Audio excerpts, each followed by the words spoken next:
Good afternoon. It is Thursday, October 26, 2023, and coming to you from Lonely Tree Media Studios in Yakima, Washington. This is the Best Lamm Sports Show.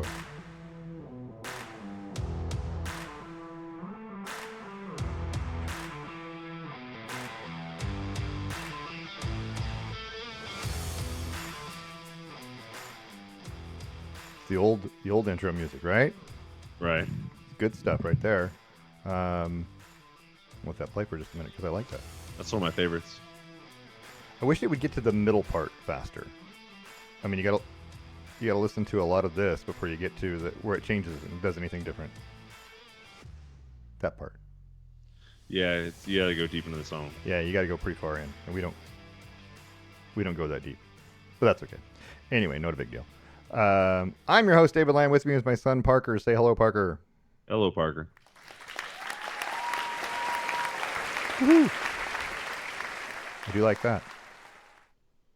You know, it cuts off when the louder you put it up, the quicker it cuts off the applause. It just ends it. If you have it down lower, it sounds like it actually is them fading out. But if you have it really loud, it just kind of goes and, and clips it right out. I don't know. Our audience doesn't have I don't know. They just stop all of a sudden. Anyway, whatever.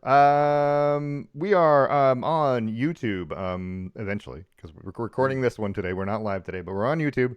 And we're on Facebook under the Best Lamm Sports Show. You can send us an email, lammsports@gmail.com. And you can check out our website, www. I like saying www. I don't know why.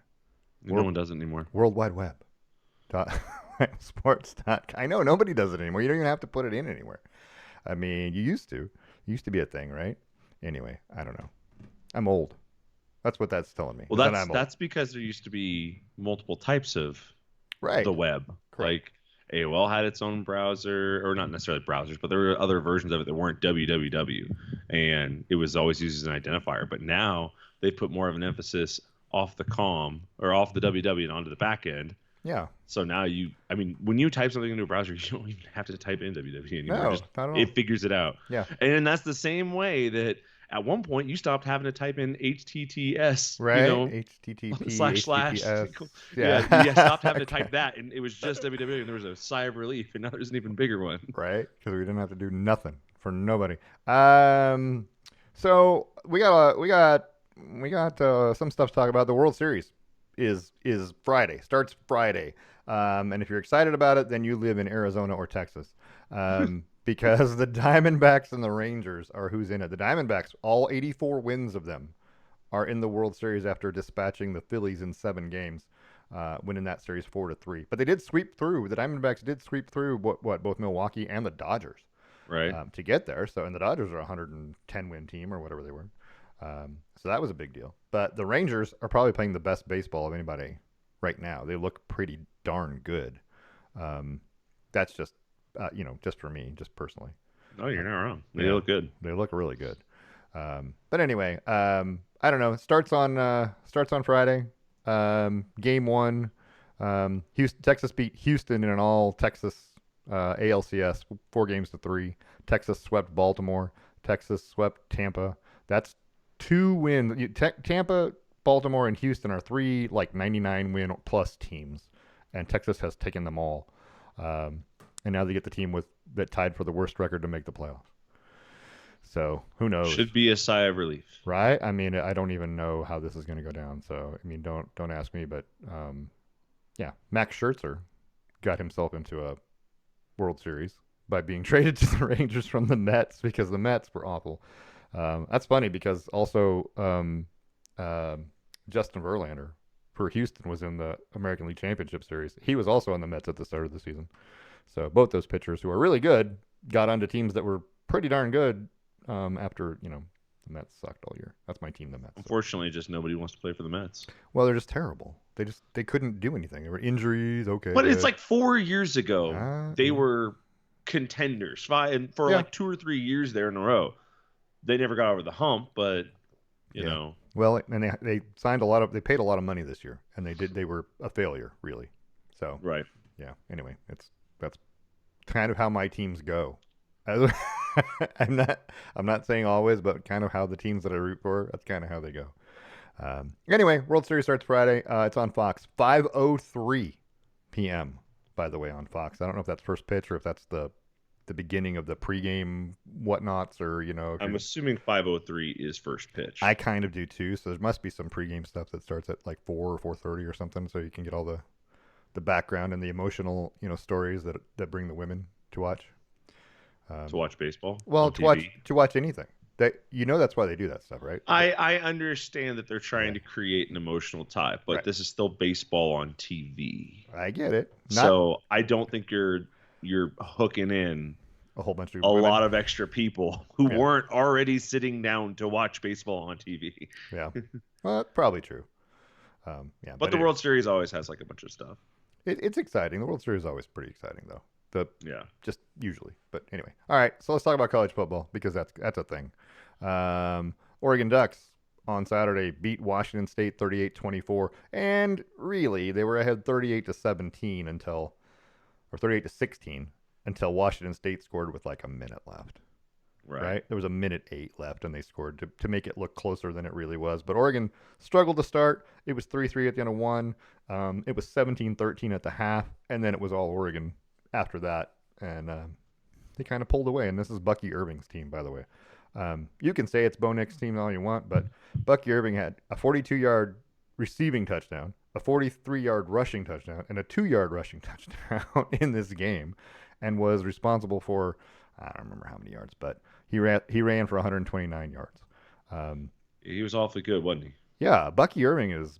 I mean, I'm thinking that if you don't have him on your Heisman watch list, and they probably don't. I mean, people They don't. probably don't because the quarterbacks, right, are the thing. But he's averaging 7.5 yards a rush, 649 yards rushing, and 7 touchdowns, and 8.2 yards a catch with another receiving touchdown in this last game. So, I mean, he's got 27 catches. There's a lot of college wide receivers that don't get 27 catches in a season. So, anyway, but this was a good game for Oregon. I think that starting out slow is concerning. It bothers me a little bit, but they looked once they turned it on and they looked like they had figured it out and they start rolling. I would like for them to just come out and dominate Utah this coming weekend. But hey, I don't know if that's going to happen. Um, it's hard to say. How did you feel about the game, the first quarter? The first quarter, Yeah, the first quarter of the game. How do you feel about I felt really good about our defense. it? Okay, that's fair. That's at the end of the first quarter. I was like, we're not doing much on offense, but we're limiting their offense, which is great, especially for a team like that that can put up 500 yards in a hurry. Right. So I liked that. Offensively, obviously I would like for us to pick it the heck up, make some freaking field goals. Yeah. But yeah, you know what? Like the way I see Oregon is like, especially early in games, is if we're within 10, I'm not too worried. Actually, if we're within 2 scores, I'm not too worried, especially early, because anything can happen over the course of a whole game. People got to get warmed up and things like that. So at the end of Right. one, if it was 14-0 at the end of one, yeah, I'm biting my nails a little bit, but I'm not like, this is a disaster, it's gonna go off. Well, like there's still a ton of time. But so the fact that it was uh what was it, 3-0 or 3-3? 3-3 at the end of one. Yeah. 3-3 at the end of one. Should have been 6-3 with another made field goal, Yeah. but whatever. So 3-3 at the end of one, I was like, all right, that's not bad. Yeah, I'm a firm believer in if Oregon is kicking field goals to try and win games, we're doomed because I've never been a fan of Oregon kicking field goals. It always feels like there's something that's going to go wrong. I don't know why. Ever since Rob Beard left, Yeah, it's ah, all stress all the time. all the time. Every time I see him trot the guy, oh, it's a 47-yarder. That's a long field goal for Oregon. That is like unmakeable for Oregon. I mean, any I other said team. during the Washington game the same thing. I was like 30 something yards to tie it up or whatever it was. Yeah. And I was like, Mhm. it's a little long. Austin's like, no, this is easy for college kickers. A Like, little and long. I was like, and I said, and I don't love this angle. It's a little long. That's right. I mean, And then he pushed it. And I went, well, there it is. it's just further than an extra point, then it's a little long. It's a little Yeah. long. Yeah. It's a little long. It's a little sketchy. Every time they have to kick something, I'm like, why don't we go for I it? guess But that then we was go I guess for that it. was a 43-yarder. It wasn't too terrible. But then when we go for it, you saw what happened against Washington when they went for it, and they shouldn't have. So anyway, I have never understood this logic of going for it on fourth down, especially from 1 yard or less, right? Yeah. But if you're not going to run the tush push, Right. then everyone needs to spread the hell out. Yeah. I've never understood bunching everyone together to run a power I run that gives the defense 3 seconds to get into the backfield before the runner gets back to the line of scrimmage. Right. You're What right. is the point? Yeah, and you should never run a fourth down out of a shotgun if you're I gonna don't mind run it. shotgun. Oh, exactly. Okay, yeah, there we If go. you're gonna run it, if you're gonna run the ball at the middle because it's too far No back, point. it's just too. It takes too long for the quarterback to get the ball, and you gotta have an exchange. Then the running back's got to go forward. It takes too long. The only way I could see running it out of the shotgun is if you RPO it, and it's spread. Yeah, like maybe. Still spread out, because I mean, Oregon, when they run like a 3-out set, like where there's 2 on one side and 1 on the other, even if the tight end's off, it's even better 4-out. Their running backs, we talked about Bucky Irving a few minutes ago. He can get a couple yards, especially when it's five linemen on 4 linemen and a linebacker. He can get a couple yards. And I'm a firm believer that if you're gonna have a shotgun set, right, when it's 4th and 1 or 4th and 2, and you want to run the football. And you do spread, right? 4 wide, 2 on each side, right? Get them all out. I'm okay with it, but I kind of feel like you should move your quarterback over a half a yard so that it could be a direct snap if you wanted to, or it can go to the quarterback. But whoever you're going to snap it to, it's fine. But that way the defense will go, who's getting the ball? I don't know. And there is no exchange. A direct snap to Bucky in this game, or was I thinking of? There was a game I watched this past weekend, and I can't remember who it was, but the quarterback, very Philly special-y, goes walking up to the line of scrimmage, and as he does, the running back takes a step, like a slight, ever so slight step to the left. Almost looks like he's just readjusting his positioning. Right. But he takes a slight step to the left. I said to Cass, I go, whoa, whoa, what's going on here? Right. And then they direct snapped it to him, and then he ran in for a touchdown. I don't think it was the Ducks, but it wasn't. I don't think it was Oregon either. But see, I like that. I like that idea of misdirection. Hey, or the quarterback comes up to the line of scrimmage and starts talking to the lineman, or the guard, just over the guard, and starts yelling at things, and then snap the football. The defense is going to be momentarily, all it takes is a fraction of a second. Right. Disoriented for half a second, and boom, there's an offensive lineman on top of you, and next thing you know, there's a running back. So I like those. As a defender, though, you have to. If a quarterback walks up to talk to the line and they're not moving their heads, you need to stay ready. Right, but stay vigilant. But this is why it works in college and not in the pros, because the pros will go, "Oh, I've seen this. I know what's happening. I'm still focused." But college kids go, they take that momentary. It'll take a little breath. Yeah, and then it's over. Anyway, Cameron Ward still had 438 yards passing. He was 34 of 48 for 438 and 1 touchdown. 16 of those catches were Lincoln Victor, 161 yards. But the only touchdown pass, Isaiah Hamilton. Only 1 touchdown. But neither team turned the ball over in this game, which is weird, right? I mean, which is awesome. I mean, it is. It's awesome from offensively. It was a weird. Washington State had 495 yards of offense. Oregon 541. No turnovers. 21 first downs for Washington State, 20 for Oregon. Washington State had the time of possession, 33 minutes almost to 27. And it was still, Oregon looked way better than them. I mean, and part of that's because you get 40-yard touchdowns, which, your time of possession comes down. But some of that's also because the Washington State was on the field with offense for a long time, but the defense didn't break. It just didn't really ever break down. In the first 3 quarters, there's 1 touchdown and 3 field goals. That's really good against a Washington State team that I thought was Cameron Ward scares me. He honestly scares me. So that was my, going into the year, I was telling you Washington State was one of those teams. Cameron Ward is the one that scares me just because of his athleticism. And then I also said Utah scares me because of their defense. And so now they got to play Utah. So there's that. How do you feel going into the Utah game about Oregon and the fact that Cam Rising has been shelved for Utah for the season? This has to be like a private conversation between Cam and coach saying, I want to go to the league. I need my body 100%. Yeah. Because there is no, unless they're just not being very truthful with what's going on with him, which is entirely possible as well. Sure. But if you believe them, he's he's there. He's just waiting a few things to work out is what they like to say. But I've known guys. I mean, you got Justin Herbert out here playing with a broken finger. Right. Like how there is he that you can't even suit him up? Like it's interesting. So I'm not worried too much about Utah.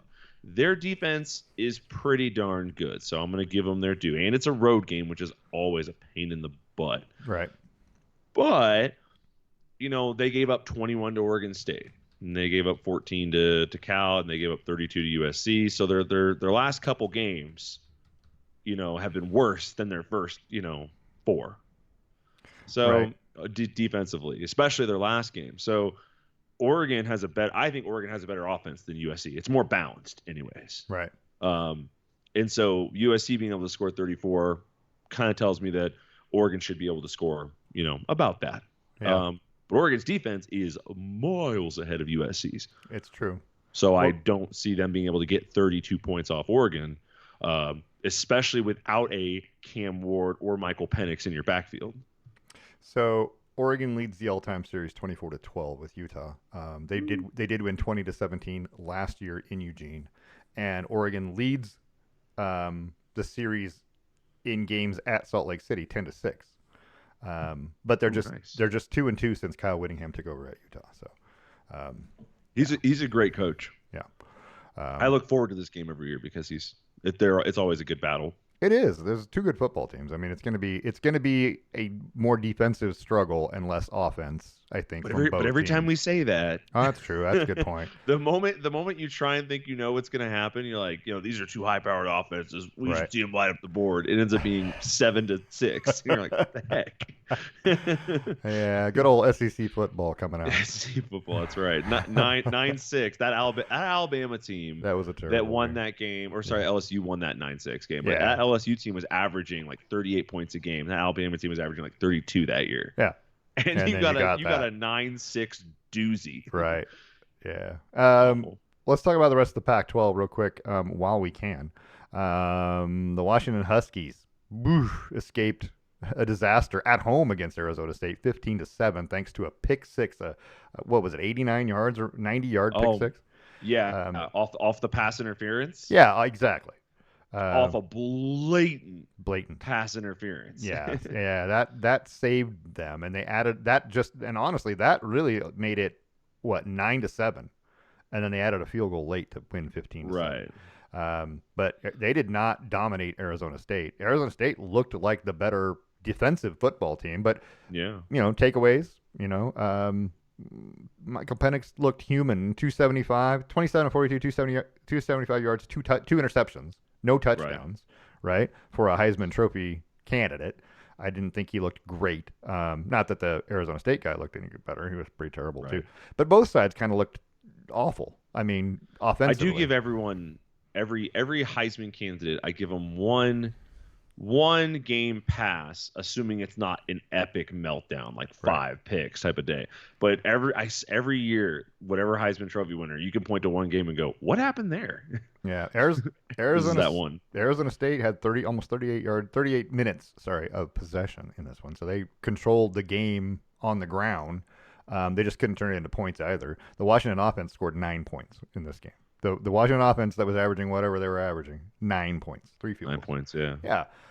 So Arizona State's defense held too. I mean, they looked like a team that could beat anybody, but they just didn't. And then Penix also had a fumble too in this one, a turnover. So he turned the ball over 3 times. 3 times, yeah. That's a lot. It didn't look great. It just, I mean, if you're thinking Washington, and I am still thinking Washington's one of the better teams in the nation, this was a little sketchy for me. This wasn't a good output. No, and I know that they escaped Arizona too earlier, right? So this is 2 kind of escapes, right? And they escaped Oregon, but you have to get lucky to win a national championship.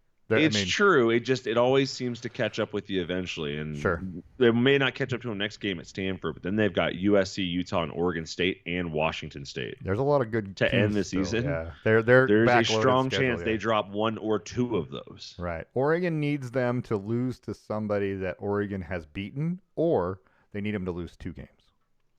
So, if we want to take first, if you want to take first, right? But I mean, it doesn't matter. You just need to be second. Yeah. I just want to play. I want to play them again. Right. I want to play them again, and I want to do what we did to to Arizona State, or not Arizona State, Arizona in the what was that, 2014 when Scooby Right. Wright was on that team, Yeah. and they came into Autzen and they won a close game and they were all jacked up and they were all fired up, and then we met them again in the Pac-12 championship game and Yeah. crushed their souls. Yeah. They did too. It was awful. Yeah, it was like I remember watching the ESPN cameras panning around, and Right. there's just fans that just have that just miserable like, why did I pay money for this look? Right. Yeah. So that game didn't, do a lot for the confidence that I had in Washington, but it's a win. A win's a win at this point, and move on, right? That's all you can do. Well, also, Utah ended USC's national championship hopes again for the second year in a row. Pretty much, yeah. Yeah. They kind of ended that for them. Yeah, USC would have to win out and be dominating to have a chance, and win the Pac-12 championship game. And I just And don't. they need other teams to lose in the meantime. And I just don't see all their sorts of stuff. defense allowing that to happen. This is a Utah team, like I said, without a number one quarterback, and they put up 34 points on USC. Yeah, it took a last-second field goal to beat them, but they beat them on the road too. I mean, at the Coliseum. So, and again, they beat them twice last year. Utah's won 3 straight against USC. Right. So, and how does Caleb Williams feel now? Is he coming back? Because he's not going to a national championship game probably. And you can't. I mean, people are clowning him, rightfully so. Right. He comes out and says, "Whatever team drafts me, I want a partial ownership stake in." Sure, don't we all? And then he goes out and loses his next game after opening his mouth. And they've lost 2 straight, right? Isn't this 2 in a row? Or did they lose to Notre Dame last weekend? They lost to Notre Dame last week. Did you hear Yeah. his comments about First of all, I am not a fan of fans being belligerent with people. No. All right. I won't do it myself. I don't necessarily love when other people do it. That being said, sometimes it's funny. Yeah. And this guy was running up to Caleb Williams after the Notre Dame game. And what did he yell at him? I didn't hear it. I didn't see it. Oh, you didn't see it? No, I did not see it. Oh my gosh. He comes up to him. He walks right up to him and yells something about like, what color are your nails today? Or something like that. Just right in his face. And Caleb Williams just kept walking. He didn't shove him. He could have easily overreacted. He strikes me as the kind of guy who would overreact, but he didn't. So kudos to him. But then they asked him about it at practice, and he says, a lion's not concerned about what sheep think, or something like that. And I'm like, come on, buddy. Yeah, right. You just are so cringy. He is. And if you look at USC's schedule so far, this is the funny part. The first 4 games of the season, USC was ranked up there to begin with, right? They dominated San Jose State. They crushed Nevada. They beat Stanford hard. They beat Arizona State at Arizona State 42-28, which wasn't it was still a pretty easy win. And then they struggled at Colorado. Still won 48-41, but they struggled at Colorado, a team that Oregon dominated, right? They struggled with Arizona at home and won 43-41. So you could kind of feel it coming. Their defense has given up 41, 41, 48, and 34 in the last 4 games. I thought Lincoln Riley was supposed to be revolutionary. Sure. Well, offensively, not defensively. But even offensively, he's got 2 L's this year. But offensively, he should have stayed in Oklahoma. Offensively, they're doing great. I mean, the lowest was 20. Yeah, they got crushed by Notre Dame, though. I mean, Notre Dame just dominated that football game. Yeah, It was start to finish. Yeah. Which honestly, I think Notre Dame's overrated, like 99% of the time. Yeah. They've played pretty darn good football. Like I've watched 2 or 3 of their games this year. They're playing really clean. Like it looks they look good. And look better than like what was the Manti Te'o area? Like that all looks right. faux. Yeah, right. They do look better. You're right. And that's still a team with 2 losses too, Notre Dame. So also their quarterback has a fantastic jawline. And an incredible beard. Sam Hartman? Yeah. He's got like a beard that looks like it's just carpeted on his face. Like it's the perfect length and texture and everything like that. Made for TV. It's made for TV. He will be on The Bachelor before long. And maybe he might just take Jesse Palmer's spot as the host of The Bachelor. Right. I feel, and as bad as I feel about Oregon kicking a football, I feel the opposite way when Utah kicks a football. Utah has had great kickers forever. Utah is like the best kickers that I've ever seen. They always make it. They always punt from the ball. Australia. Yeah, Utah has like the best special teams, and I'm like, that is amazing. So here's what I think it is. You ready? Yeah. So Utah has a massive like Samoan Polynesian pipeline. Yeah. Right, that's a massive spot for that. Sure. With that, you will also, just by extension, get a little access to New Zealanders and The Australian whole people. Oceania, The whole Oceania comes Oceania in. Yeah. area is Yeah. kind of your territory, Yeah. That's and is that what it is? that's exactly what it is. Okay. All right.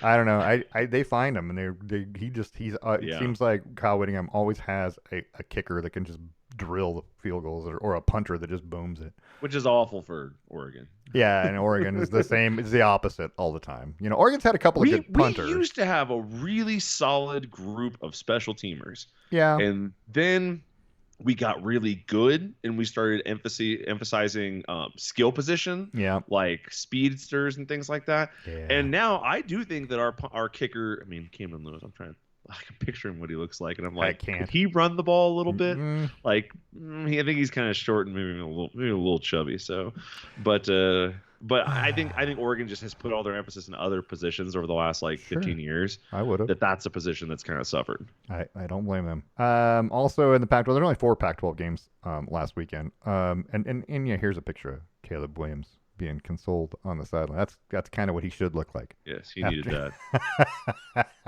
I feel like that's exactly what he should look like after that game. So UCLA, 42-7 over Stanford, and Oregon's like, yeah, that's right. Yeah, that's exactly how it should have gone down. They can do that, man. Yeah. They're that team. UCLA is pretty good, I think. UCLA has some skills. Yeah, they're lost 2 Pac-12 games. I get it, but they're dangerous. That's not a team you can take for granted either. And USC still has to play them, by the way. USC still has to play Washington, Oregon, and UCLA. Yeah, that's their last 3 games. That's rough, by the way. And even if you won all 3 from the 18th spot, yeah, it's unlikely without other teams losing, you even have a shot at the right. You even have a shot. But I think Washington's going to drop one of their final 4, maybe 2. I think USC is going to drop one more. As a matter of fact, it would not surprise me if they did drop one more. If you saw that Caleb Williams had a quote injury and missed the back part of the season, yeah, the draft, can't play in the bowl game because my thumb. And then here's Oregon State quietly watching Scary. in the bye week like an evil person in like a lair. just waiting over here. We're just lurking. Never just mind. Waiting for those final 4 games to go out and actually play some. I mean, they've played some good teams. I don't want to sit here and say they haven't played anybody good, but they played Utah and they beat Utah, and they played UCLA and they beat UCLA. Right. So they beat 2 ranked teams, and they lost to Washington State when Washington State was ranked, but it was barely, and it was at Washington State. Right. So they're pretty good. I question them the same way I question Washington State, though. I have like the same kind, not concerns necessarily, but I have the same level of trust in both of those teams. If they win, they play at Arizona this weekend.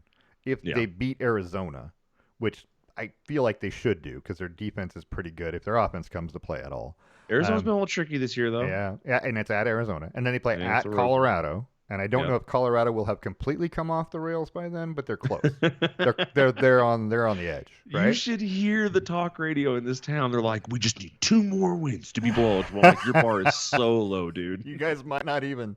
I mean, we just need 2. They're 3 wins above last year's total, and they're like, woo, And I'm like, okay, but you were 3 wins above last year's total 4 games ago or whatever. That is my biggest gripe, and I have told everyone who's talked to me, was willing to talk to me about it down here. Yeah. The moment you say, well, we did better than we've already won, we've done better than we did last year, it's like, no, that is a loser's mentality. It is. The fact that you marginally improved and then now are collapsing, right? So we're just going to fall back on a previous win right. that we celebrated. You celebrate when you get to 2. Now your sights are on being bowl eligible. If you can't get there, then that's not good. Guarantee you Coach Prime isn't in the locker room saying, all right, guys, 2 wins. That's all we need this year. Yeah, he ain't saying that. And one of the teams they beat was TCU, who's 4-4 right now, by the way. Yeah, and that was a huge win, but it was they caught them by surprise. But you didn't know what to expect of Colorado. And it wasn't even that big a win because they're not that good. Right now. They got beat by Kansas State 41-3. Yeah, they got thumped. I mean, this is not a great TCU. They were overrated to start the season, and everybody knows that. And it took everything that Colorado had to win that game. Everything. They threw everything and the kitchen sink at them. And it took everything Colorado had to beat Colorado State, right? Yeah. Those 2 wins were very lucky. We'll be honest. they weren't exactly working Nebraska for 2.5 No, it quarters. took a while for that to happen, and then they got dominated by Oregon. They did have a Right. shootout with USC and looked like they could take out USC, and they almost did. They Yeah, struggled but with that's because that was USC, man. USC took their foot off the gas yeah, sure. and just said, we'll coast down this hill, and They that's yeah. a skillful enough team to possibly sneak back in any game. They struggled at Arizona State, but won Yeah. 27-24. They got humiliated by Stanford in a huge comeback, right? Oh, that was Yeah. so we didn't talk last week. We didn't have a show last week. Not at all. And that has to be that what is his name? Alec Aomanor, the receiver for Stanford. Yeah. My goodness. 13 he's catches. fantastic. 13 catches, 294 yards, and 3 touchdowns for Stanford. And I'm telling you right now, you go back and you watch that whole entire game's highlights. Just keep your eyes on Travis Hunter on defense. Yeah. He's burned. He's got nothing left in his tank. He's half speeding most plays. Get him off the defensive side of the ball. What are we doing here? Or the He's offense. not going to be a two-sport NFL player. That doesn't exist anymore. Right. Just pick one side. You can't have him play both, but he's going to do it because I think he's better. I think he's a better receiver than he is a. Probably. Well, he had. By the way, they were at the Nuggets game last night. Oh, were they? Yeah, and there's all these people like, it's a school night. What are we doing here? That game last week was 29-0 Colorado at the half. And it ended up being 36-36 at the end of regulation. And then they played 2 overtimes before Stanford got a field goal to win it. But it was statistically a lot even. But you're talking about Ashton Daniels, the Stanford quarterback. He had 396 yards passing. 294 of them were to the one receiver. The one guy. Yeah. Including one of them, which was, I want to say, like a 90-something yard pass. 97. Yeah. 97-yard pass, which was it wasn't Travis Hunter's man, but so the cornerback fell down, and the guy who came over, it was just clear right away, like, you need size. Yeah. You don't have the strength. And then Deion Sanders' son, what's the other Sanders boy name? I forget his name. I can't think of his first name. Oh, so cornerback Sanders. Yeah, cornerback Sanders. He tried to catch up with him, but even then, it's like, this guy's, Aomanor is huge. Here's the other thing that kind of gets me. If you look at that game, that Stanford Colorado game, 29-0. Okay, you come out in your first drive of the third quarter for your Stanford, you score a touchdown, and they went for 2 and didn't get it. And then they get the 97-yard touchdown pass, and they went for 2 and didn't get it. All you had to do is kick one of those extra points, and you win this game in regulation. Yeah, I mean, I get what you're trying to do, but you put yourself further in the hole by just not kicking the damn extra points. Just kick the extra points. Would it have been half as epic? No, it wouldn't have. But I know. But it's like the Oregon thing, right? Or if you just kick at the halftime, if you just kick that field goal, then that last kick is for the win and not for a tie. And you just, but anyway, it was an epic football game. It was really good to watch. I'm lost now because we're done with Pac-12. I fell asleep, or I turned it off because it was. I watched his. One of the guys scored. Xavier Weaver scored when it was like 21, or no, he put it up to 29. Yeah, and then they went for 2. 29. Yeah, because it was 20. It was like 27, and then they went for 2 and made it 29. Yeah, and I was like, all right, this is done. This is I turned off the TV and went to bed. And then when I woke up the next morning, I was flying back to Portland. And I got this little notification on there.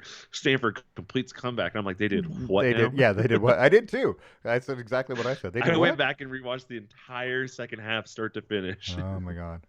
Let's talk about the rest of college football from week 8.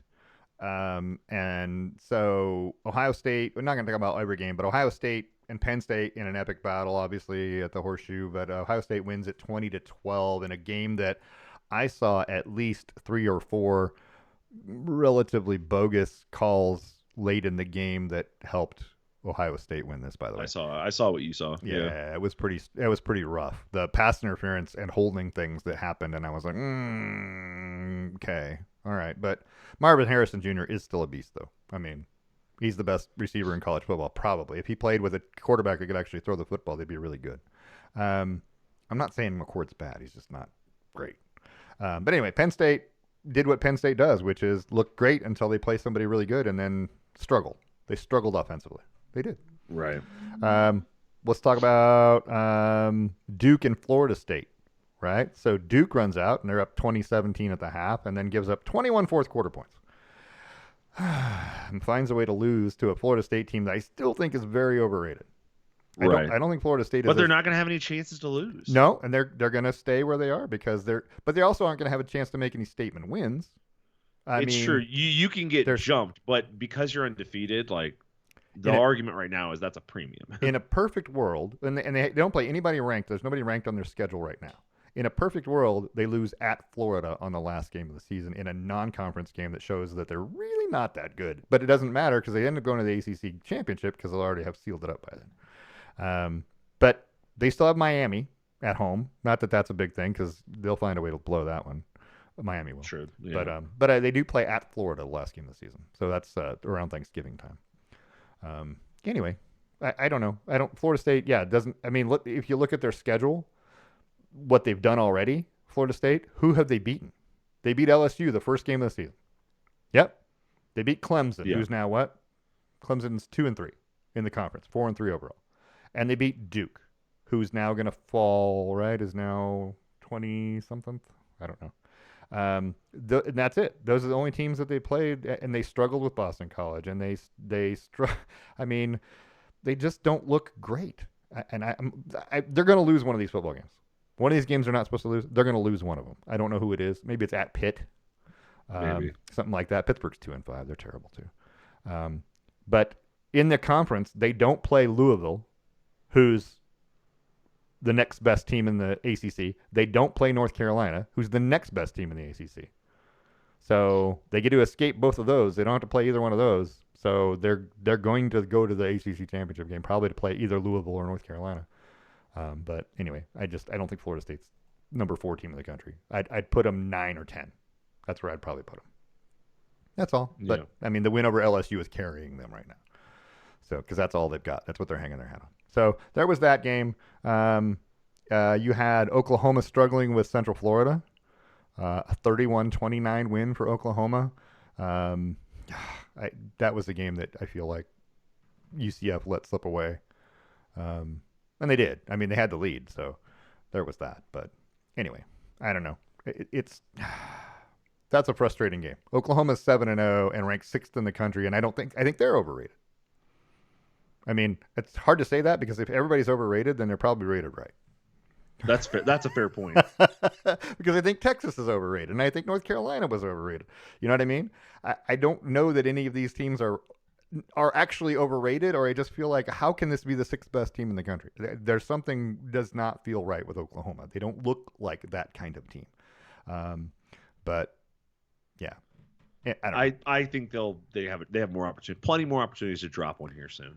They do. Their schedule is also no ranked teams left on the schedule, but they play at Kansas this week, at Oklahoma State Bedlam. They play at BYU, which is a dangerous football team. So there's that. I don't know. It's frustrating to watch teams come close to causing the chaos that you want. Central Florida, by the way, is 0-4 in the Big 12 this year.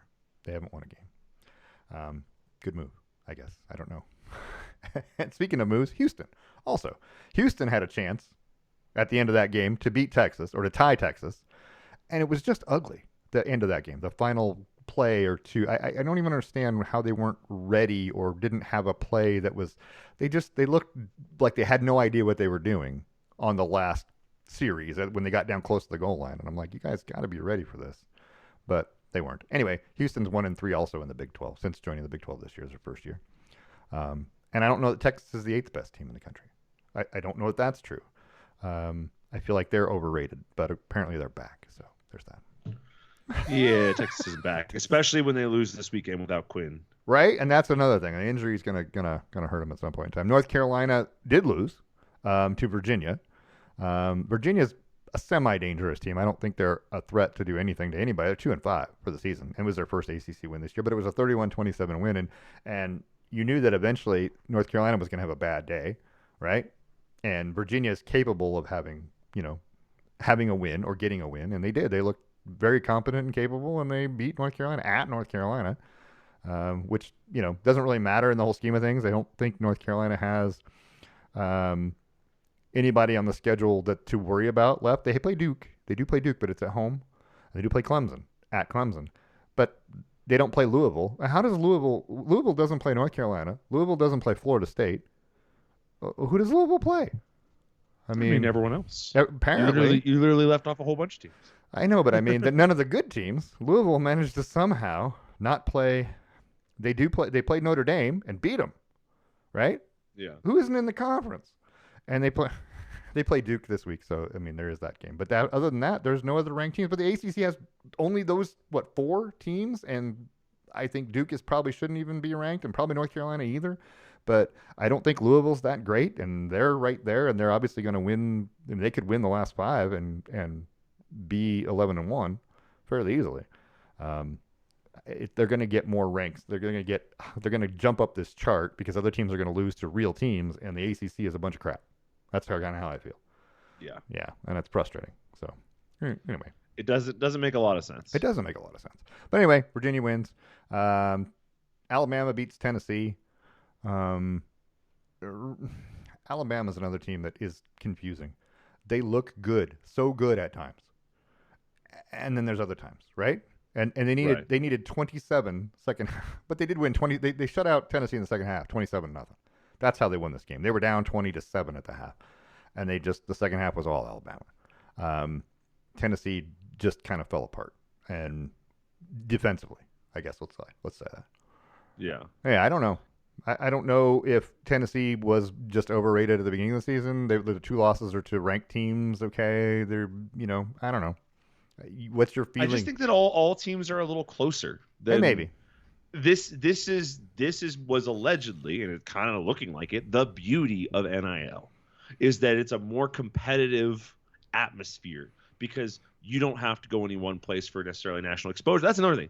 Every conference has a contract now with the TV thing. You don't necessarily have to go one place to guarantee it. Obviously, if you want to be on ESPN every weekend, go to the SEC. Right. But 2, if you want to get paid, you don't necessarily have to go to just Alabama anymore. You can go to Duke and get paid. It's true. Imagine getting education and getting paid at the same time, right? So the options are open. So I just think you're seeing so many more teams falling closer together. Your Tennessee's catching up to Alabama. Your Alabama's, your Georgia caught up fast and jumped over the top of them.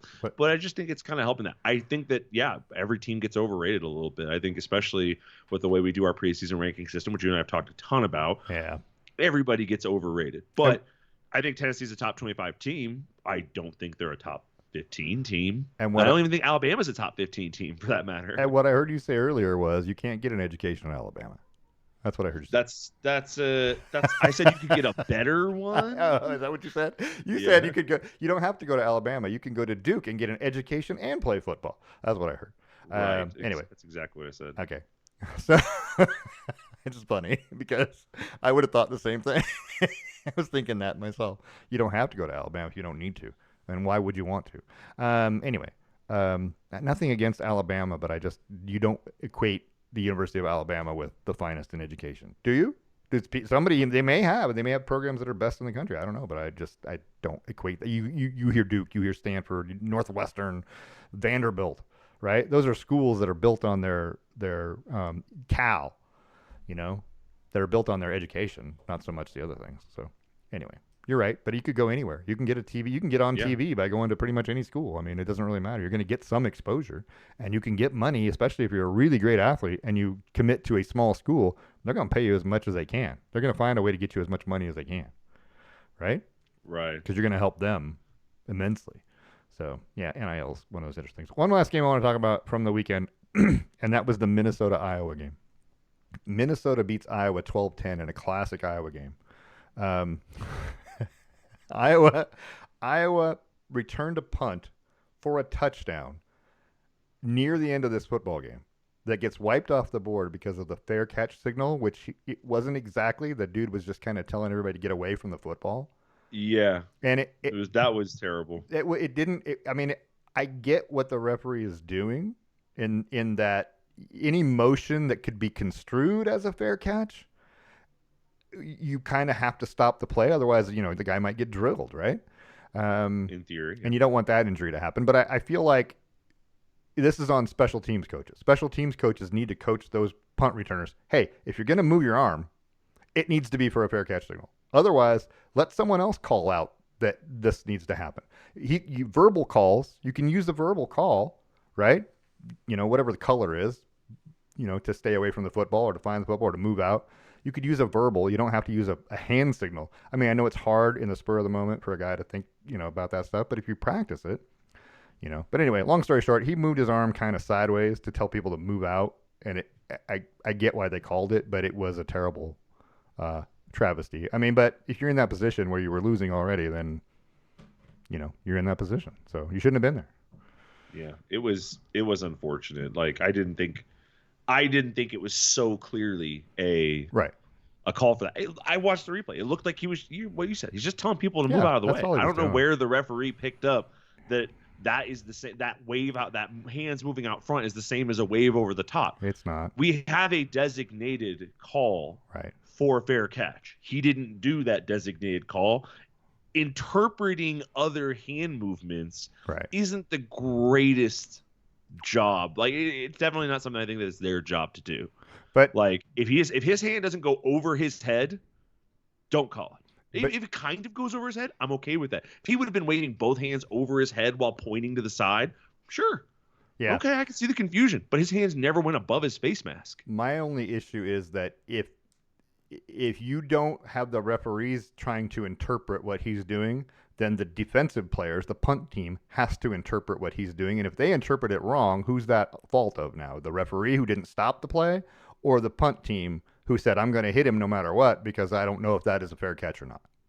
Right. While I understand that concern, yeah, you practice. I get it. As a player and as a coach, you teach right. how to call for a fair catch. Yes. If I see as official something that does not look like a fair catch signal, as it's designated in my rule book, the book I have, why would I then just try and go, okay, well that's kind of he's waving his hands, so waving hands part of it. It's close enough, right? If you have to say close enough, like this is exactly right. If you have to say close enough, then you've probably made the incorrect decision. Yeah, Iowa had 127 total yards of offense in this football game, so it's on Iowa. I mean, it's completely on Iowa, and 3 turnovers. It was completely on Iowa anyway. They shouldn't have been in a position where they were losing 12-10. This is a team that's supposed to be a ranked team. Well, they were a ranked team. This is a team that's supposed to be a good team in the Big Ten. Their defense is good. Their offense is terrible. It always has been. It's always been that way.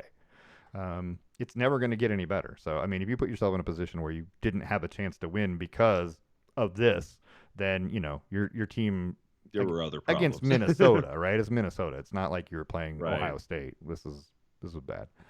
You had 9 first downs. Iowa had 9 first downs in this game. 9. I mean, 9.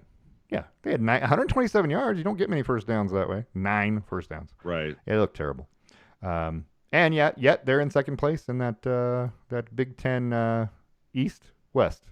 I don't know, what is it? Leaders? Legends? I don't know.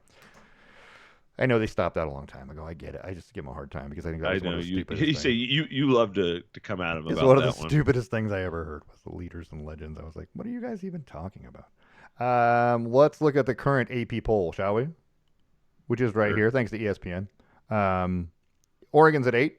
They moved up a notch in the AP poll thanks to Penn State's loss. Penn State dropped 3. I think that was probably legitimate. Penn State's still a really good football team. I don't know how good. They still have to play Michigan. So they're probably going to fall further. But there's Oregon State at 11. Just hovering, right? Just waiting. There's Ole Miss at 12. Those kind of teams that are just right there, right? And Alabama still has a chance to be a national champion in the college football playoff. If they win out and beat Georgia in the SEC championship game, they're going to be in playoffs. You can't keep them out. Whoever wins the SEC championship, you can't keep them out, right? There's no way. Maybe if they're 2 losses, I don't even think with 2 losses you'd keep the SEC champion out. I don't think they would do that. Now, that being said, Michigan and Ohio State don't get to play each other for the Big Ten championship, right? They play each other, and then one of those 2 teams plays for the Big Ten championship and gets another win, while the other team, who has 1 loss, is waiting to get called for this, be the second team in from the Big Ten to the. That's the Oregon problem that we run into right now, is that Michigan and Ohio State could both be in very easily, and then the winner of the SEC, and then a Florida State team who's not going to lose to anybody the rest of the season because they don't play nobody. So that's where I run into that issue. And then you got Washington. You still got to beat Washington. Washington's a problem. Oklahoma and Texas are both ahead of you. They're going to play in the Big 12 championship. There's a lot of stuff going on there, but it just, Oregon's got a struggle. They need some teams to lose. And I I think don't. I think I they don't will. think they do. You don't think so?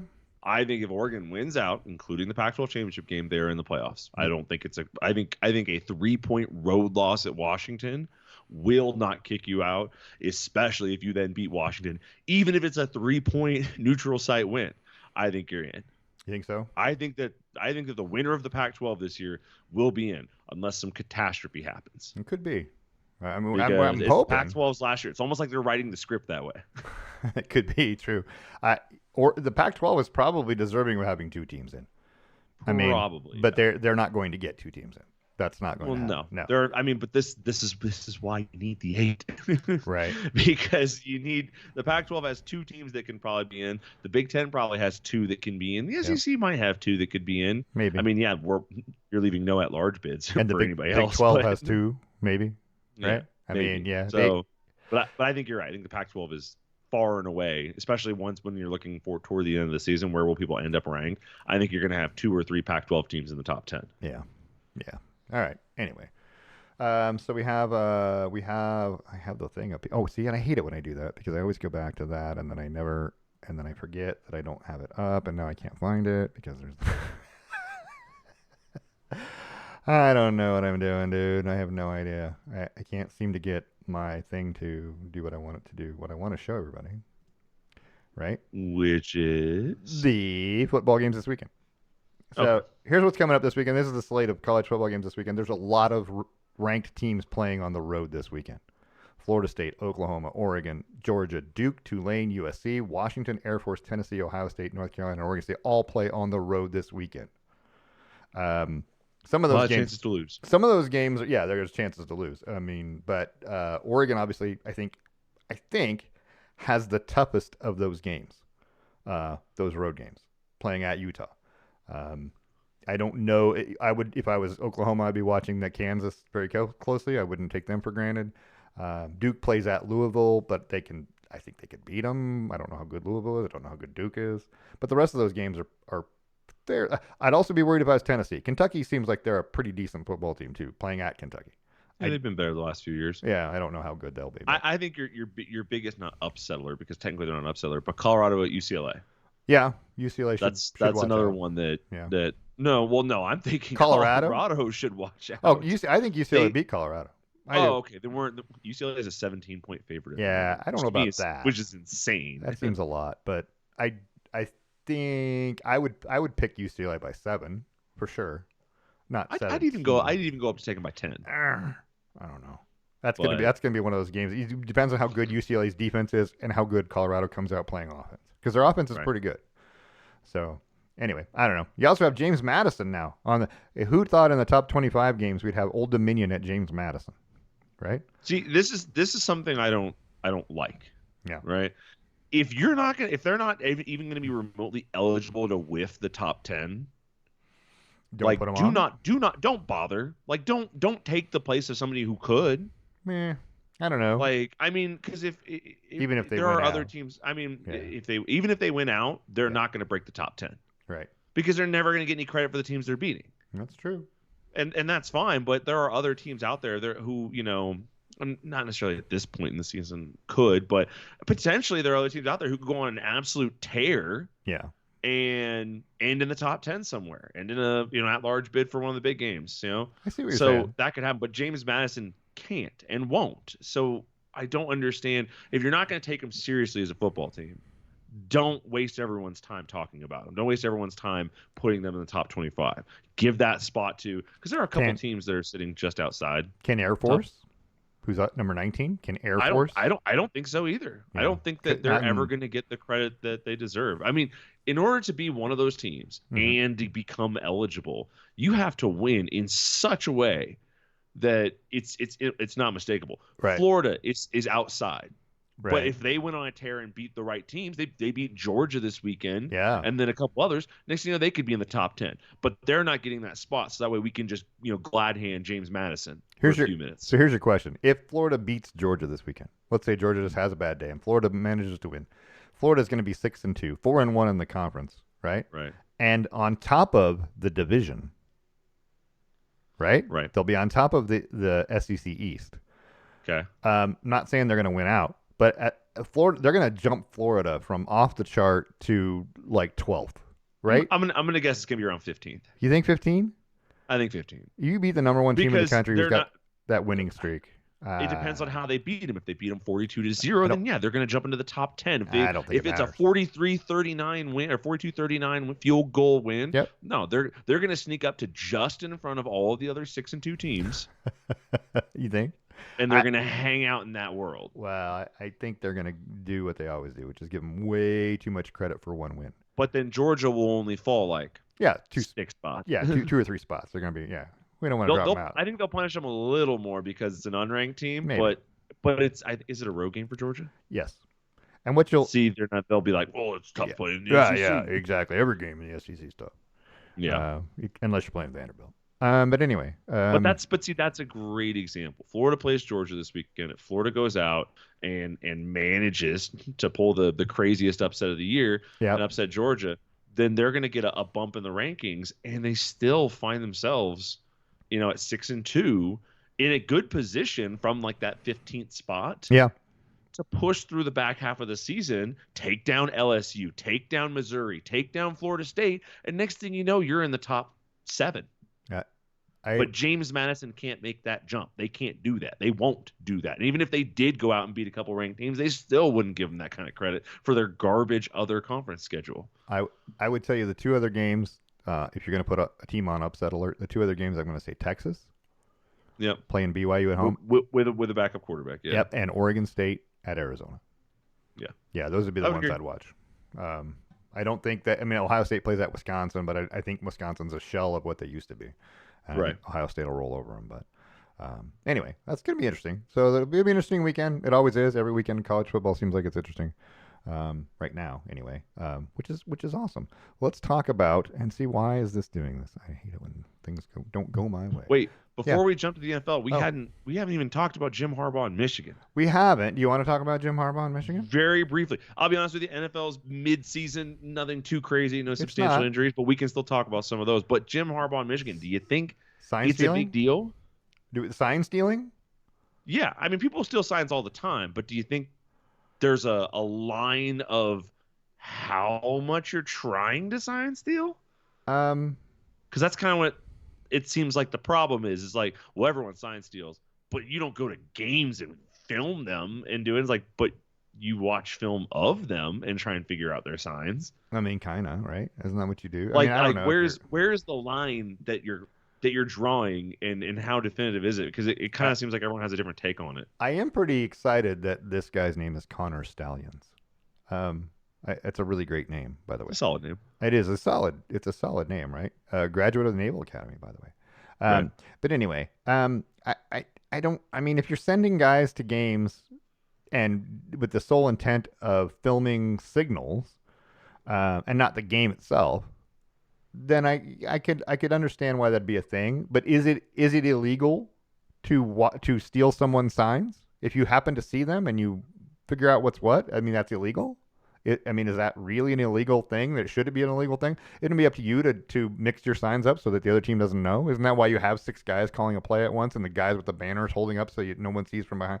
Isn't that what the point of that is? It's kind of tough. It's a gray area because like I think this is where you're getting like those classic baseball rules, like don't break these rules even though they're not illegal rules type of thing. But it does seem like you're putting in a lot of effort traveling to over 35 because the number is now up to 35. He traveled to 35 different games. So all these schools are submitting. He went to Oregon, Washington last year. Sure. So like all these schools are allegedly submitting footage from the stadium of this guy and maybe a person or two else filming sidelines. Right. And but the question is like, when I initially brought this up to one of my friends, it was what everyone does that. And it's like, I don't know if everyone does it to this extent, but I do agree that everyone tries to figure out the signs. Right. But is it a negative? Like, it's a positive competitive advantage for you, but like, is it too much of one? Like, I don't understand what the punishment, if there's a rule that they're actually breaking. Yeah, That's what I'm right. not sure. Like, what rule did they break? Okay. Or is this just how we are going to now say, okay, now we're going to put rules into place about this whole thing? So, Or is this just a culmination of all Jim Harbaugh shenanigans that they're like, all right, we're going to hammer on this? right. So what they're saying is that you have a couple of different things that it could fall under. And one is head coach responsibility of maintaining your program, right? But it falls under sportsmanship by the Big Ten. The Big Ah, Ten says okay. it falls under this they have There's discipline like an levels, ethical yeah, under the thing. sportsmanship policy, um, and that any action by Michigan that would fall under the major disciplinary action from them, but I don't know what that means exactly. But yeah, so I don't know what's going to happen, but it's you know I don't know. It seems like a big hullabaloo about you should hide your signals better. I mean, I feel like that's what should happen. I mean, I don't want to trivialize it, but I feel like isn't that what we do? Isn't that how we do it as a society now? We just hide the signals. I mean, that's what that's why you do what you do. That's why there are 6 different signals, and you change the guy that gives it every series or something. Or I don't know, but I don't know. It's just weird to me that this is a big deal. Um, and are they It's just kind of strange. Yeah, and are they gaining a huge advantage from it? Are they? I mean, They're they're they have like 2 losses in the past two but years, but they're maybe. but they're clearly better than those other teams, except Ohio State necessarily. Yeah. You know what I mean? They've been clearly better until they played really really good teams, and they did beat Ohio State one year, so there's Right. that. But maybe that was because of the signals. But now that this has come out, are the rest of the teams in the Big Ten and around the country going to change the way they do things? Change the way your signals are called, just in case there's a dude with a camera? I don't know. Can you? But I don't think have you seen the video of him like at the Ohio State game, Yeah, Connor at the Ohio State game, where like yeah, they're watching the other sideline and yeah, the moment they make their call, he starts tapping the coach and they all start signaling what the next play is going to be.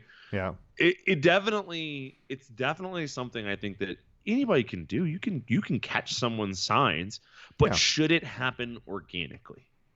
Right. Should it happen naturally versus unnaturally, where you're going to games where they're not even playing you, where you're not even invited, you don't necessarily belong, and bringing a camera with you to film and study like that level of research? But I mean, isn't that where it's all steering? This is a high dollar business. Like, why Yeah. wouldn't you put as much effort as possible into doing it? Right. Yeah. I don't I don't know. know. It's kind of a gray area. Do I think it's like shady and unethical? Yes, I think it is. I think it should. I think stealing signs through the process of reviewing game film, fine. I think stealing signs on a game day because you happen to catch a nervous tick by somebody or something, fine. But I think like going out and like essentially building a film archive Right. of other games that isn't compiled from ESPN, that isn't compiled from, shared, Big Ten footage and things like that, because they share some of their all 22 cameras and things like that. Well, But you know, I think it's a little unnatural. there's a lot of crap going on at Michigan, though. You know, I mean, you had the earlier Yeah, stuff, and then you've got the they're still ex-coach dealing Matt with Jim Weiss, right? Harbaugh's other thing, Well, they're his burger deal. Burger deal, yeah. And then Matt Weiss, who was the FBI is actually investigating now for computer access crimes at the school's football building. I mean, there's all this crap going on, and so what everyone's gonna say, where there's smoke, there's fire, right? So, Right. um, It's anyway, pretty clear that whoever is running Michigan football, whether that be Jim Harbaugh or an AD, is allowing a large amount of latitude yes, with not very much oversight. correct. That is true. That will That's probably be where it's gonna bite them in with the ass. 3 different incidents Right. like over the course of like 3 years. Yeah. Yeah, this is there's definitely an AD who might lose their job. Jim Harbaugh Right. could lose his job. Yeah. It's tough. Well, yeah. All right. Let's talk about the NFL because that's what we do. Let's here. I got to start this. I can just have this roll. That way we can see all the things. I don't know what the games we were going to talk about, but so Saints Jaguars. The Jaguars are now 5-2 after beating the Saints, and I originally was thinking that the Jaguars were not nearly as good this year, like at the They beginning of kind the of look season. like they had Yeah, a rough start. yeah. Um, but they win at New Orleans on Thursday night, 31-24. They're 5-2. I mean, this is Right. one of the best teams in football right now, right? 3-0 on the road. Um, and the Saints, who I thought, we're going to struggle a little, they're struggling more than I think they should. Well, they got some injuries now too, Yeah, which is it's true. unfortunate. I think their division should be better, and it's not. Anyway, there was that game. The Chiefs beat the Chargers 31-17 and looked better than the Chargers. The Chargers couldn't score in the second half, and the Chargers are frustratingly I don't know what the word is, but they're frustrating me. 31-17, they lose to Kansas City on a regular basis, and it drives me nuts. Everybody Man, loses to Kansas City. I know the feeling. Yeah, everybody loses to Kansas City. I get it, but they feel like they have enough offensive players to do things, and then their offense looks like crap sometimes. And I don't know. Travis Kelce has 179 yards receiving and a touchdown. How do you stop Travis Kelce is the question, right? As long as he's with Taylor Swift, I don't think it's gonna happen. They're an unbeatable duo. An unbeatable duo. Um, Just taking the summer and the NFL by storm. the Browns with a 39-38 win over the Colts to go to 4-2. Kareem Hunt scores late, but it was also PJ Walker, right? The backup Right. who came in because Deshaun Watson was injured and sat out the second half. But PJ Walker manages to come in and, hey, they win. And Myles Garrett looked good, on defense. They barely beat the Colts on the road. Let's be honest. It's the Colts, right? What did you think of the Right. Colts uniforms? The solid blue with the black Love it. helmet? You like that? More. All right. More teams need to adopt a black alternate helmet. That looks like a Color Rush uniform from back when they did Color Rush stuff. I just But love like the star pattern, like the night sky pattern in the jersey, which first of all they wore it during the day. It doesn't make a ton of sense, but but yes, they're awesome. It's a cool looking jersey. Right. They kind of start creeping towards, and it's not the same blue, but they kind of start creeping towards oh my gosh, Detroit's style of uniform. Yeah. Because Detroit does a black helmet alternate, or at least not now, but they used to do a black helmet alternate. So they kind of start creeping that way with the way it kind of looks all together. But but no, I loved it. I thought they were great. Yeah. More. Jonathan Taylor's back for Indianapolis, by the way. 18 carries, 75 yards on a touchdown, but they still found a way to lose to Cleveland. And then you had the Patriots, right? Bill Belichick getting his 300th win. The Patriots beat the Bills 29-25, and the Bills looked terrible. And what was that stat? We were talking about it. A stat that I heard on the TV was that Josh Allen has committed more turnovers since he's been in the league than any other quarterback during that time. Not just interceptions, but interceptions and fumbles together. That's probably why the Bills aren't a Super Bowl champion at this point, right? Turnovers? Yeah. Probably, yeah. But the Bills are 4-3 now, right? And you thought that at some point they were going to be the best team in the AFC East, and they still may be the best team in the AFC East because I'm not sure the Dolphins are that good. The Dolphins look good at times, but Tyreek Hill had a little. We'll talk about him, but I just think you can't do this thing where you constantly count out the Patriots. Right. If you believe in Bill Belichick at all, if you believe that he had anything to do with team success, because outside of Tom Brady, there was a whole other side of the football that was really dominant for a while there. Yeah. And that's what happens. Every once in a while, these last 2 years, they've gotten up for a couple games, especially divisional ones, and put some people on notice. And it's interesting. So I think to see the Bills lose to them doesn't make me go, oh my gosh, the Bills are struggling and reeling. Yeah, they've lost 3 games this season. Yeah. So they're not looking, incredible. But one was an opening night loss to the Jets, big high emotion game. I'm willing to kind of give it a pass. One was a loss to the Jaguars in Germany or England or wherever it was. Yeah. And then this divisional 4-point loss. So they haven't lost a game by more than 5 points. Yeah, I don't know. Oh wait, no, I guess there's a 6-point loss to the Jets there at the beginning of the season. 6 points. They haven't lost a game by a touchdown this year. Yeah. And 2 of their losses are unique, opening night and in Europe.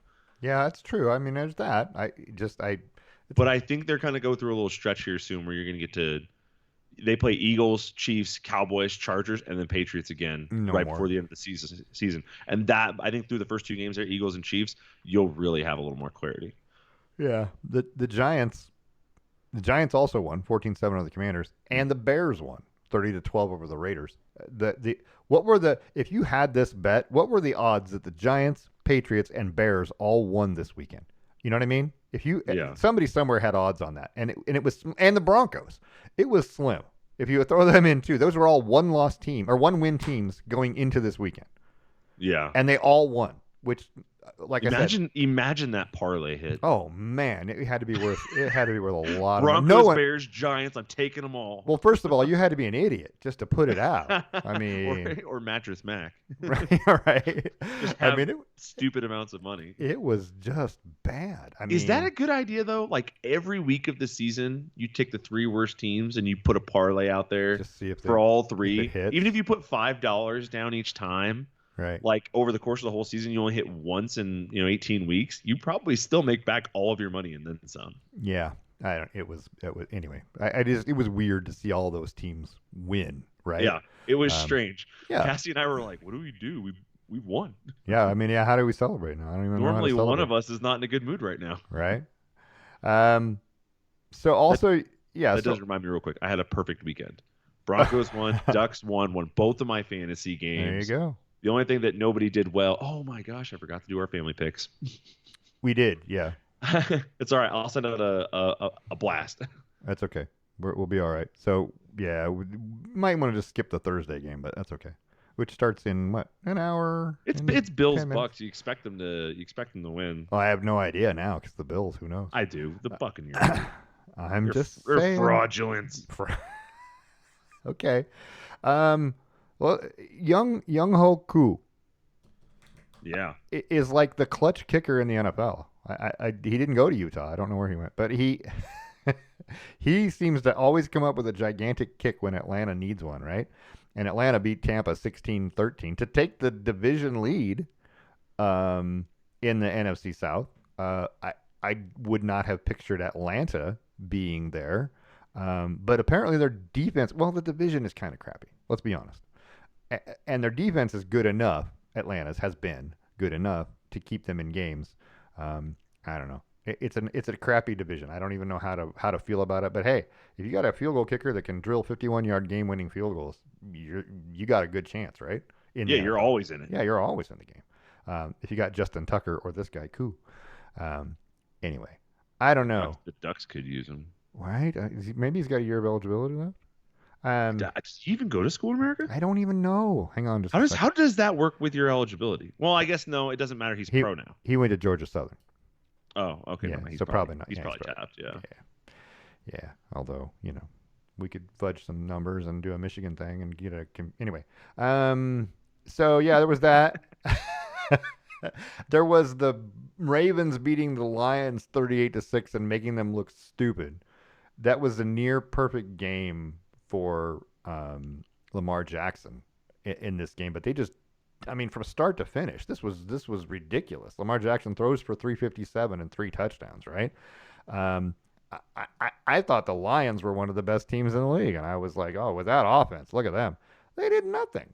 They did nothing offensively until Jahmyr Gibbs scores late to make it 38-6. I think it was 31-6 or 30. It was 35-0. That's what it was before he scored. Anyway, Lamar Jackson ran 9 times for 36 yards and a touchdown. He threw for 3 touchdowns. His QBR was 95. His rating was 155. Jeez. It was nearly perfect. So they looked good. He averaged 13.2 yards per attempt, by the way, nice. Which is a gigantic number. Yeah, I don't know. I thought I knew that the Lions were good, but they got just hammered on the road. It's only their second loss, but still, this is the kind of game where if you overreact and you go, what just happened? Why is this team, who I thought was really good, getting hammered by a team that I thought was okay, but not great? And now they look like light years better than Detroit. I don't know. This is one game, I get it, but so I don't know. Do you overreact the same way I do when you see a game like that and you go, Sometimes. What just happened? Sometimes, but not as often as I used to. I do. I think as I'm getting older, I care a little less. This week was like that. The Seahawks 20-10 over the Cardinals, thanks to a Smith and Jigba and Bobo both. Bobo's catch in the corner being reviewed after it was ruled incomplete and then was complete. Was it complete? Is the question? I don't think so. I don't think so either. I'm But not sure how they came to the conclusion that it was, right, because when your foot's falling forward, you yeah, just have to get the toe down. right, But his foot wasn't falling forward, it was going sideways, right. which now you get into a whole nother level of is it or isn't a catch. But the bottom line is it all happens immediately, and I don't think it was. I think Yeah. he was pretty clearly out of bounds. Seahawks are 4-2. Still though, right? They're still look like they could make the playoffs. But again, we think that the rest of the NFL is kind of mediocre, right? The whole NFL feels like it's mediocre right now. It just all feels strange. There's a Yeah. lot of bad football being played. There's a lot of low scoring games. I mean, there are a couple where there's high scoring, but you had these scores are 14-7, 16-13, 20-10, 19-17, 22-17. There's a lot of low scoring football games without a whole lot of offense. Yeah. That feels weird, and I don't know what to make of it. But again, I guess we don't have to. But we're almost halfway through the season, and I Right. still don't know. Other than Philly, I think Philly's probably now the best team playing football right now. I'm not saying they're the best team overall. I still think the 49ers are probably the best team, but they're not playing like it. But that's we're going to talk about them in a minute. But Philly won 31-17 over the Dolphins. Dolphins are supposed to be a playoff caliber team, and they didn't look necessarily great. They weren't terrible, but the Eagles looked better than them. I like this color green from the Eagles, by the way, in their uniforms. I like those uniforms. That's a throwbacky uniform. Then the dark green, I agree. yeah, I like this Kelly green color. It's not even Kelly green. I don't even know what that is. But anyway, Jalen Hurts 279, couple touchdowns and an interception. AJ Brown 10 catches, 137 yards and a touchdown. He's still dangerous. Plus, if you can't tackle him, it makes it a lot easier. That's So, true. yeah, Not being able to hit him kind of sucks. yeah, if you don't get him down. And then you had the Broncos, right, with a 19-17 win over the Packers, right? I don't even know about that game or how that. I didn't watch it. I couldn't see it because we aren't entitled to watch it over here on this coast. Well, you guys probably saw it, right? We saw it. Yeah, and It was glorious. was it worth watching, or was it just because they won that it was worth watching? So this is the thing that goes on nowadays, where when a team is low scoring, right, but Yeah. the perception of them is bad, Yeah, people think it's a terrible game. Or when it's a high scoring game, you kind of don't win either way. right. But if they're a good team and it's a low scoring game, let's example here, Lions Chiefs to start the season Right. was not exactly a barn burner. No. But because they're good teams, it's a good game. Right. This game had a very similar flow and vibe to it. Right. Ultimately leading it to the Broncos winning. But people were like, it's just two bad teams fighting over the trash. It's like, yeah, okay. So I thought it was a pretty good game to watch overall, but there was a lot of stuff. Something like it was definitely a ton of like feeling each other out to find out what's working for like Right. 3 quarters. But there was still some scoring early. There was still some some movement around. So it wasn't bad. If you liked field goals, this was a good game. True. Will Lutz hit 4 of them, including the game winner with 3:50 left from 52 yards, which is that's a good field goal. But it's in Denver. SEC also. fans rejoice. We have a field goal game. It's in Denver too. That adds what 5 yards to your kick. Allegedly. I don't know. I have never kicked there, so I have no idea. It is true. When we were kicking before games at PSU, because we'd always come out and do like the closest to the corner. Yeah. When we were doing that before games, it definitely travels farther in Colorado. It's amazing. Thinner air. The Vikings. It kind of was like a must-win game for the Vikings. They were 2-4 heading into the game. Yeah, But they needed a statement of some kind. they defensively played great. 22-17 win over the Niners, but the Niners have lost 2 straight, and they look disjointed. Their offense doesn't look great, and all of a sudden Brock Purdy doesn't look great, and I don't know why. If that's the offensive line causing them grief or what, but Jordan Addison with a pair of touchdown catches in this one for the Minnesota Vikings, and Christian McCaffrey with a pair of touchdowns for the Niners. Um, but it just doesn't. The Niners don't look right. There's something wrong. Their defense, nothing wrong with defense. 22 points. I mean, you can give up 22 points. Your offense should have been good enough to win this game anyway, but they weren't. They just didn't. Something's wrong. I don't know what it is exactly. If it's Purdy not being able to find the right receivers, he was 21 of 30, 272, a touchdown, and 2 interceptions. I don't know. Could be a little bit of that. Could be a little bit of that people are catching up to the scheme. Could be. Yeah. Like I know there's a lot of reasons why it may or may not be one person or another's fault. I still thought they looked pretty good, but not having Debo is clearly a problem. Yeah. So Yeah, they're for sure. struggling a little bit for that. So And you, I think, but he'll come back and they'll get that kind of that reprieve that he needs. But also, what's his name got concussed in this game? it's true. If you So get it's entirely possible that he had multiple concussions with it over the course of the game. It's hard to say. but when you so like in the second quarter, San Francisco scores to take the lead 10-7 with a minute in the half, and then gives up a 60-yard touchdown pass. That was a defensive fail, yeah, but it was just one of those plays where you go, that was a swinging point in the game, right? This Yeah. game goes into the half 10-7. We got a different football game, but now it's 16-10 or 16-7, and it's right. So that was a big play. Those kind of plays are gigantic, and you need those. Minnesota needed those. Minnesota needs everything, but San Francisco had 3 turnovers. They lost the time of possession, which for a team that has Christian McCaffrey who could run the football, I think that's bad. I don't know, but nobody really runs the football anymore. You know what I mean? Everybody throws first, and then if we can run it once we get the lead and we take some time off the clock, great. But we're going to throw the football. Everybody throws the football. That's just Right. how the NFL is. So it was an interesting game to watch, but you just felt like San Francisco was missing something. Like they should be winning, and they just never did. So anyway, there's that. I don't know. Do you like the game? Did you watch the Monday night game and watch it? Did you go, this was good football, or did you go, this is, I went. It's all right. it's all right, all right. It's like there was a lot of that this past weekend where there was games where you go, it's okay. It's All right. okay. It's not crazy. Quick quiz for you. You ready? Yeah. Here's your quick NFL quiz. You ready? Yep. Are you sure? Because I'm going to ask you some Kind of. tough questions. All right. Which division in football has the most wins at this point in the season? Let's go with the NFC East. It is the AFC North. Mm. Baltimore 5-2, Pittsburgh at 4-2. Yeah, Pittsburgh. What? Who couldn't throw a football against San Francisco in that game earlier this year. Anyway, Pittsburgh's 4-2, Cleveland's 4-2, the Bengals are 3-3. The AFC North has 16 wins, and leads. Which division in football has the fewest wins?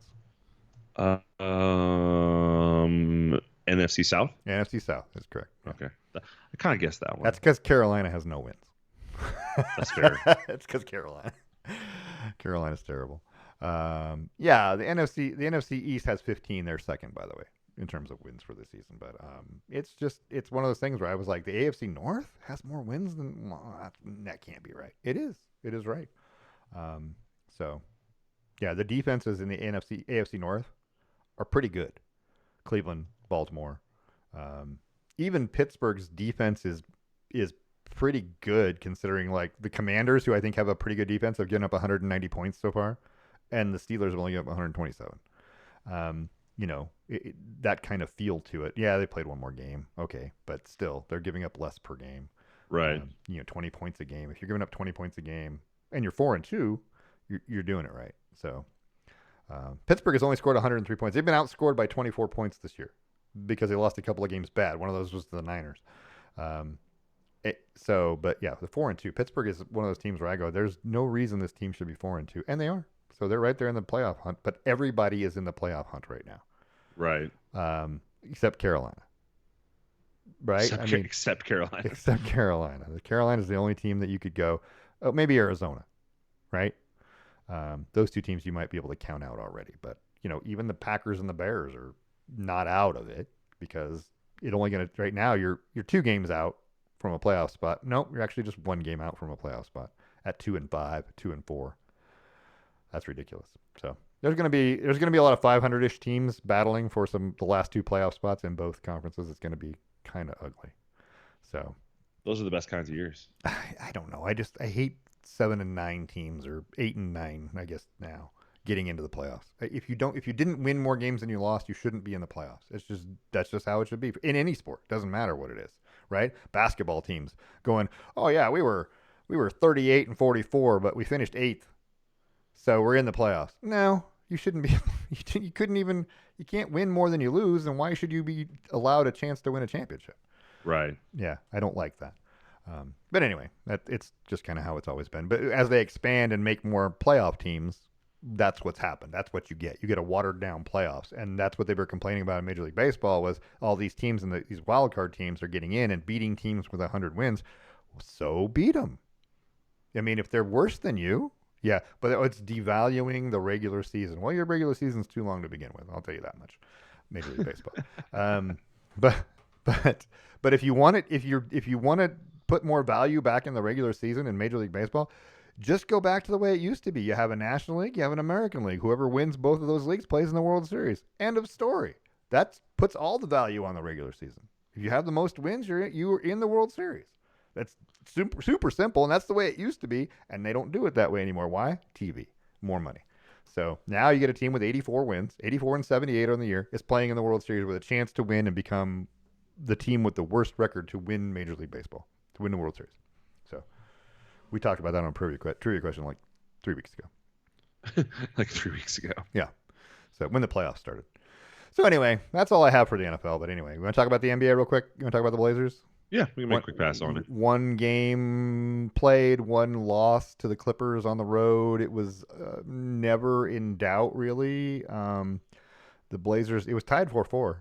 Just FYI, it was tied 4-4, and then the Clippers scored, and they never trailed again. It actually never got closer than I think 6 in the first half, and then there was a point in the second quarter where the Blazers go scoreless for like 4 minutes, and they were down 20 by the end of that. So the Blazers didn't look great. The 3-point percentage, 31% as a team. You don't have Damian Lillard anymore. There's no guy to bail you out and score points from long range and help others because he draws the attention. There's nobody to draw the attention. I don't know. They looked not great. Malcolm Brogdon 20 points for the Blazers.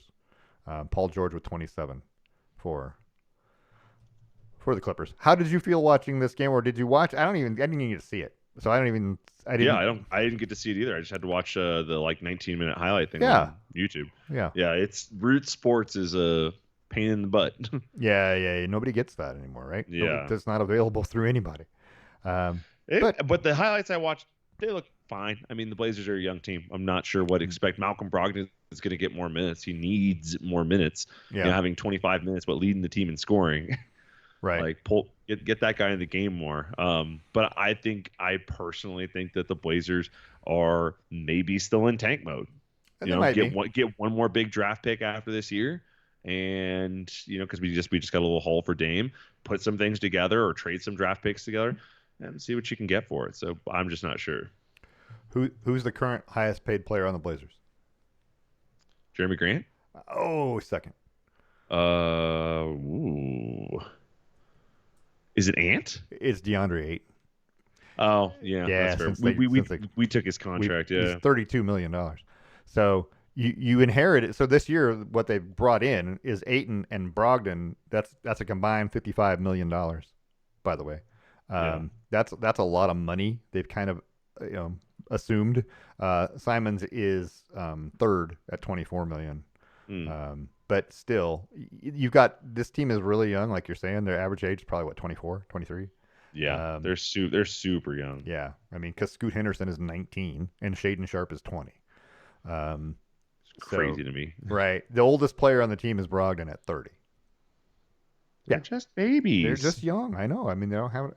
But are they ever going to get a chance to gel and become a team as a group, or is it going to be, we're starting losing, so we're going to start trying to trade players away and trying to get players, or are we just going to go with the draft and hope that we eventually get a guy as this team matures?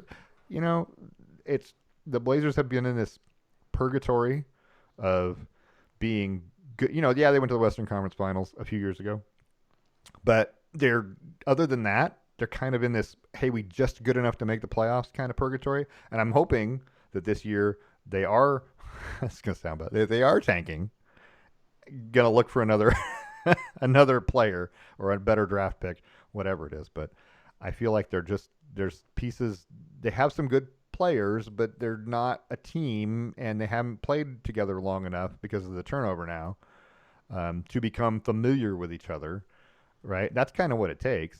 So It's just strange. Like they're in a purgatory, but that's because they kind of got hosed, right? Like when they got good, when they were starting to excel, yeah, so are the Warriors. And yeah, what the heck are you supposed to do? Like there were years there where we played incredible, rolled into the playoffs, bounced out in four because the freaking Warriors Warriors. exist. Yeah, So it's not like we've super team. entirely missed the mark year after year. We No, just ran into this awful buzzsaw that was the West for a while, it's true. between Houston being good and the Warriors being good for a period there. Like we didn't. What were you gonna do? Dame is great, and Dame and CJ were great together, but you still weren't putting up 53s a game like Houston or the Warriors No, were. yeah, I don't know. But that's on leadership and coaching to kind of refusing to change a Yeah, little bit. But I still don't think Chauncey's the guy, though. I think that Mike Budenholzer got fired, and I think they should have gone after him. yeah, that would. And Yeah, it and would I thought that would have been smart. have been a good choice. Yeah, we'll have more NBA as the season goes along. We'll talk a lot about the NBA as we get moving along, but it's early. I mean, it's one game, so no reason to overreact. But if you had to put a number on how many wins the Blazers will have this year, what number would you give them right now? 28. Ooh, that's lower than what I said. I Yeah, was I, 28 wins. I was gonna say I said 33 earlier today. I was like, Yes. I think I said in the chat yesterday 30, and somebody made a good argument and convinced me that 28 is probably a more reasonable number. what's the ceiling? Yeah. I don't. I mean, it's just 2 games, and that can go either way. But if we win 30 games this year and still end up in a good place to get a good draft pick, Yeah, that's not a bad developmental year. no, that's true. It'll be interesting to watch. So a couple other notes. Just we didn't really talk about it, but the Las Vegas Aces won the WNBA title with 3 games to 1 over the New York Liberty. That last game, the fourth game, was frustrating to watch because the Liberty were right there, but they didn't. And I watched the game. They just Yeah. didn't. They just kind of found ways to not play defense. They couldn't stop Las Vegas down the Right. stretch when it mattered, and then couldn't get their own shots off. So it was a struggle. Breanna Stewart was terrible in that last game. 3 for 17 or something like that from the floor.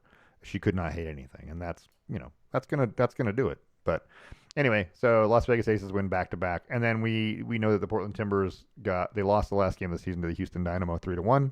That eliminated them from playoff contention. They were in the 7th or 8th place in the West, but the loss kind of did them in. So we didn't really cover the Timbers much this year. They were bad at the beginning of the season. They had a good stretch to get themselves into playoff contention, and then managed to bungle it up down the stretch. So anyway, that's fun. Managed to bungle it up. They did. They bungled it up. It was terrible. Anyway, we didn't really talk about them, but we haven't talked about the NHL even yet. So we haven't even gotten there. But that has opened up. The Kraken are 2-4-1 already. 2-4-1, is that right? I feel like that's too many games, but that might be right. I feel like no, they played that many games. Yeah, the Avs have played 7 6 games. games. I just feel like they started last week. Yeah. They've already played 7 games.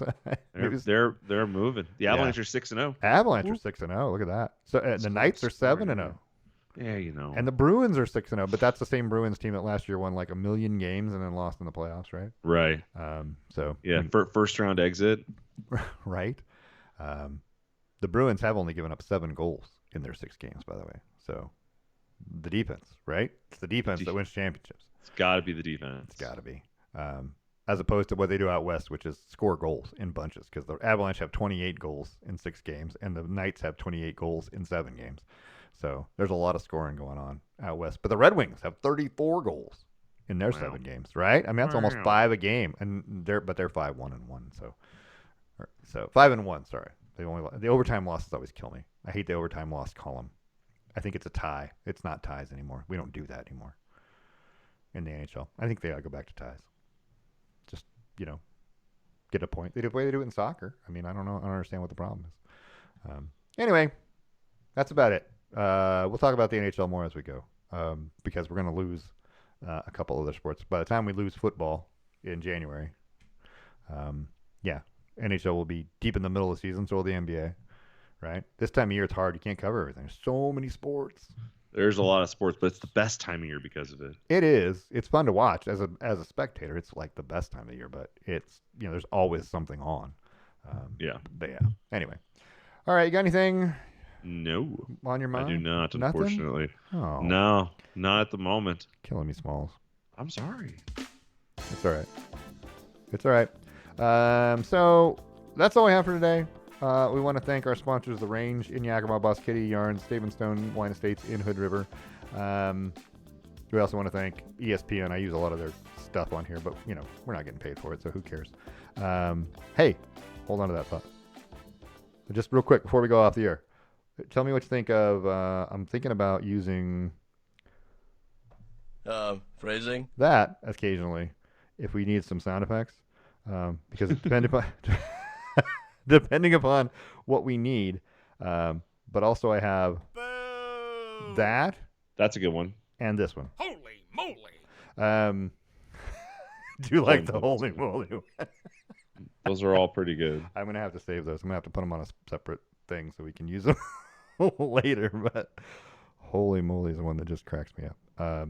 You can find a lot of that free stuff. I mean, the free music, the free sounds. I'm just throwing it out there. But anyway, again, we're on YouTube. We're on Facebook, Lamm Sports. Just type in the Best Lamm Sports Show. You can send us an email, lambsports at gmail.com, and you can go to our website, which is lambsports.com. Nothing? You got nothing? Nothing. All right, perfect. We'll talk. We'll be back next week, and then we're gonna have a hiatus. By the way, probably at the end of next week, because I got to pack up all this stuff. We're moving the studios over to the west side. So, anyway, thanks for listening. It's been a Brain Rock production, a division of Lonely Tree Media. We'll see you next week.